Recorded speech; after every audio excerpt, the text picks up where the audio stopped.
Hello everyone, welcome back to Brad's Bourbon Reviews. I'm Brad, and today, not doing a bourbon review, but I am gonna check in with you guys. We're halfway through the year, which is crazy. I can't believe we're halfway through the year already. And so what I thought would be fun to do is to go through my top 5 favorite releases of 2023 so far, and check in with you again at the end of the year, and we'll do a full-on top 10. So, these are in no particular order, so when we first start this out, no order. And these are just my favorite so far of the year. Some of these are hard to find, some of these are not hard to find. Some of these came out this year, some of these didn't come out this year, I just tried them this year. So let's go ahead and dive on in with number 1. And it is the Bardstown Origin Series 6-year-old bourbon. 50 bucks retail, you can't do much better than this one. It's absolutely delicious.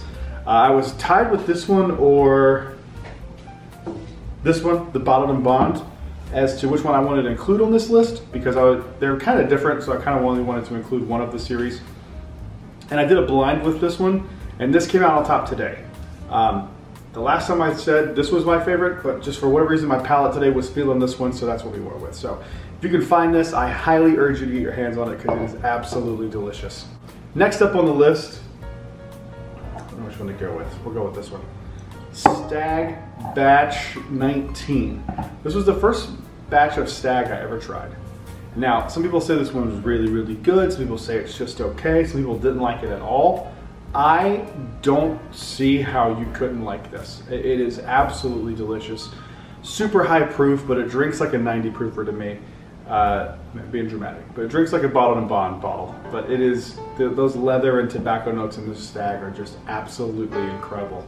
I love this bottle so much. I really want to get another one because I really, really like it. I've kind of put a dent in it already, but it is just so damn good. I love this bottle so much. Next up on our list, I couldn't decide between the two of these, so I'm putting them both up today as top 5, and it is the Jack Daniel's 10-year and the Jack Daniel's 12-year.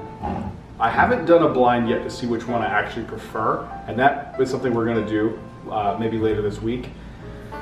But as it stands right now, I think I prefer the 10 over the 12. They are both really, really, really good. I think the reason I like the 10 a little bit more is this tastes a little more like what I'm used to with Jack Daniel's, whereas this one tastes something that's like not completely different, but it's different enough where you go, oh, okay, that's not the Jack Daniel's that I'm used to. But you know, if you don't like Jack Daniel's, you probably like the 12 better.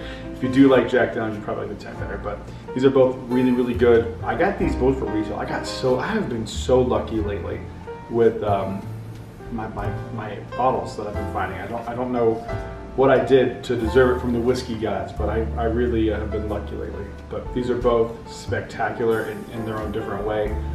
But I gotta say, I think I give the edge to the 10-year. We gotta do that video. I think that'd be fun. Holly's over here loving on our dog, so. Don't make it unlucky with all our... Our bank account would say unlucky with all of our funds, but we have got these all at retail. Yes, that is. So, you know, 90, 80 something for the 10, 90 for the 12-year. I still can't believe I own both those bottles. It's still crazy to me. All right, next up, we'll go with, I almost put another bottle in this list, and I decided not to because I think I actually prefer this a little bit more, but the other one will likely make it my top 10 of the year, unless something just blows my mind that I find later this year. And that is the Knob Creek Single Barrel. Now, this isn't one of those that's like not hard to find, but it's just something that wasn't really on my radar until I tried this one. And this is one of my favorite bottles, not only of the year, that I've ever had. I love the 12-year, but this has just a completely different flavor profile from that 12-year. And this bottle is like really, really, really good. So I know they're all single barrel, so they're all gonna be slightly different, but if you live in Florida, hit me up because I'll tell you where to get this bottle, because this specific single barrel was like, just blew my mind at how good this was. It's absolutely incredible. And the last one on my list, this is gonna make some people happy and some people upset. Blanton's Gold Edition. Now, I am not the biggest fan of Blanton's. I like it okay. I think for 60, 65 bucks, it's a really solid bourbon. I don't think it's worth the 130, 150, 200, 300 that I've seen it for. However, this one is just head and shoulders to me above the standard blends. It is just so good. There's a honeysuckle note on there that's just delicious. It's super sweet. It doesn't taste nearly as watered down because it's not. The proof's a little higher. It's not like crazy higher, but it's just so much better. 51.5%. You can't go wrong with this. I know it's expensive, it's hard to find. But if you can get your hands on this for a reasonable price and you're not like the biggest blends fan, I would still say give this a shot because this might change your mind. Now, if you don't like this, I would say you probably just blends isn't for you, but I think you should give this one a shot. It's really, really solid. So that's my top 5 of the year so far. I do know for a fact there's one bottle that's not on this list that will be on my top 10 of the year, and I know because I picked it out already. I just won't get it yet until around July 1st or 2nd, so keep an eye out for that video because that one's gonna be fun. Thank you guys for watching. I will see you on the next video. Until then, cheers.